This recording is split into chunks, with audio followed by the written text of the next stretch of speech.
We're told Hollywood is out of ideas, that everything today is just a remake, a reboot, a sequel nobody asked for. But what if that's not true? What if the remake problem isn't laziness at all, but one of the smartest, most calculated strategies in entertainment history? Because behind the biggest Hollywood remakes isn't just nostalgia, it's psychology, money, and a quiet system that rewrites what you remember as original. And once you see it, you can't unsee it.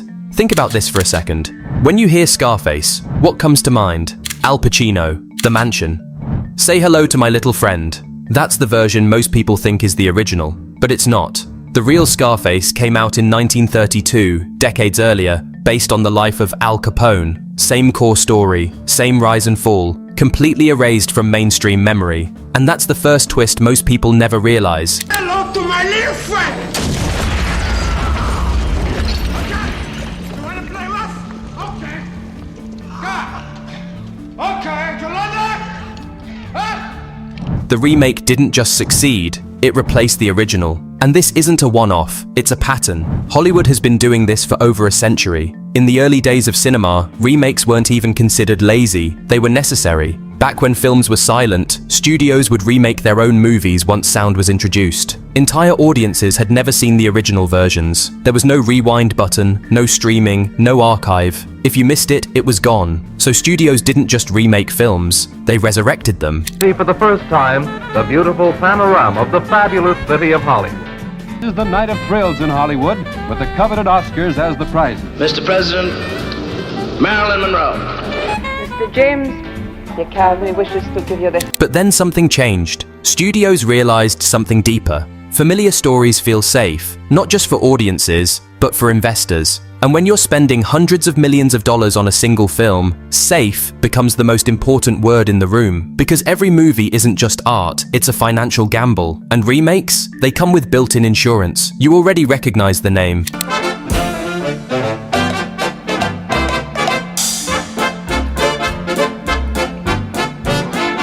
You already understand the premise, you're already halfway convinced to watch it. That's not creativity, that's psychology. And once Hollywood understood that, they leaned into it hard. Take The Thing. Today, it's considered one of the greatest horror films ever made. But when it released in 1982, it bombed. Critics hated it, audiences ignored it.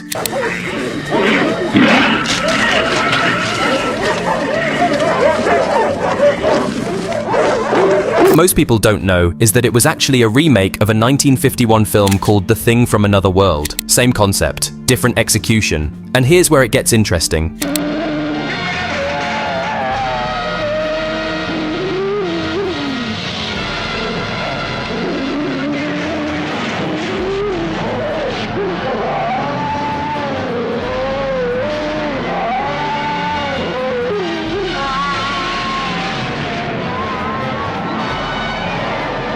The remake eventually became more iconic than the original. It didn't just retell the story, it redefined it. So here's the question. Is the remake actually better?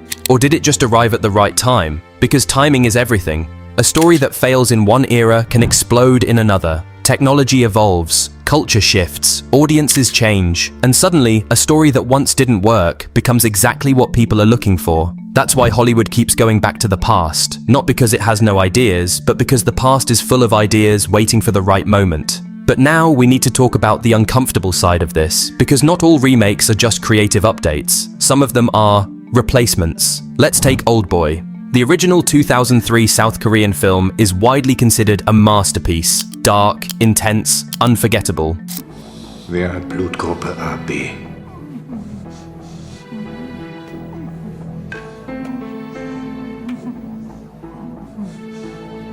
Then in 2013, Hollywood released an American remake. Bigger budget, bigger marketing, more exposure. But something strange happened. For many viewers, especially outside Asia, the remake became their first introduction to the story. Not the original, the remake. And just like that, history starts to shift. Same thing with The Ring. The Japanese version, Ringu, came first.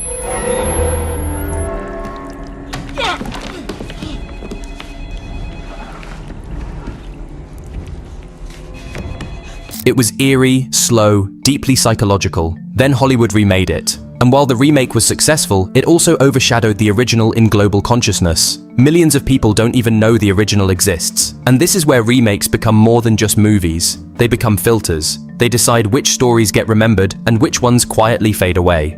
So now ask yourself this: how many original movies you love are actually remakes you never knew about? Because once you start digging, the list gets uncomfortable. But here's where things flip again. Not all remakes erase the past. Some of them evolve it. Look at A Star is Born. It's been remade 4 times: 1937, 1954, 1976, and 2018. Same basic story every time. But each version reflects its era. The themes change, the tone changes, the music changes. It's not just the same film repeated, it's the same idea reinterpreted through a different lens. And that's where remakes become powerful. They're not just copies, they're updates. That's it. You just write that now? Yeah. It's pretty good.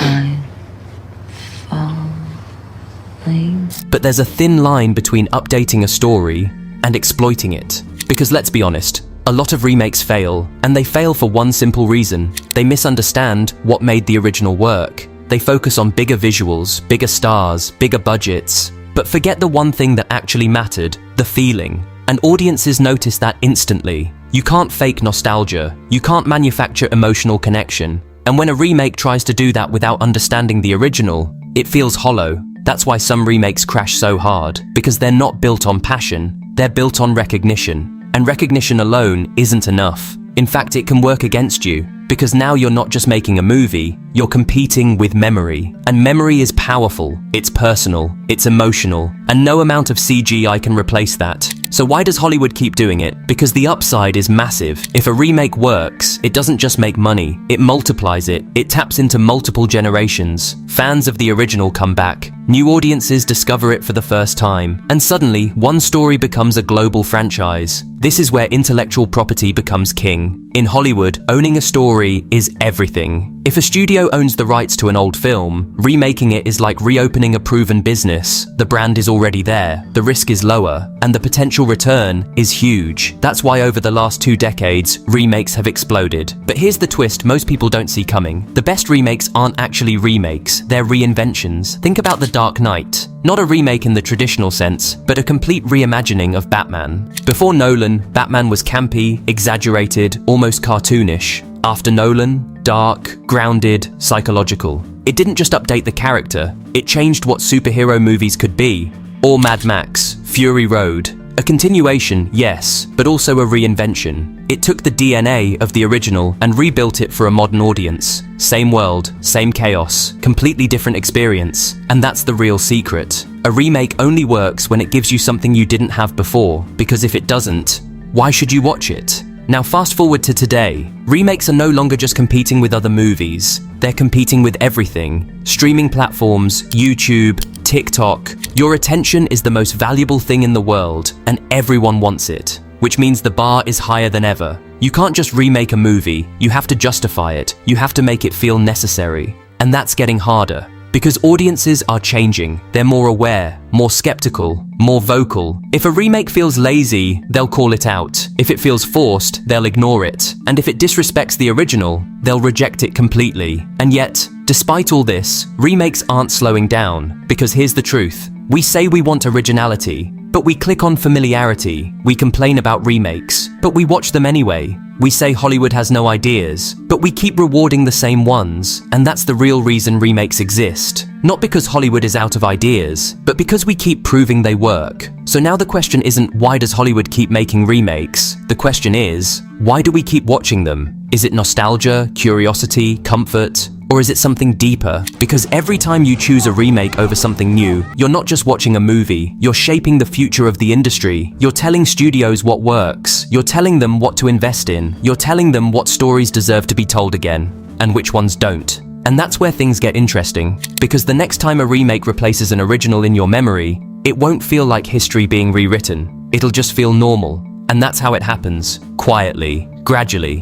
Until one day, the original disappears completely. And all that's left is the version Hollywood wants you to remember. So here's something I want you to think about. What's a remake you actually believe is better than the original? And more importantly, Did you even know it was a remake? Let me know in the comments, because once you start noticing this pattern, you'll see it everywhere. And trust me, this goes way deeper than movies.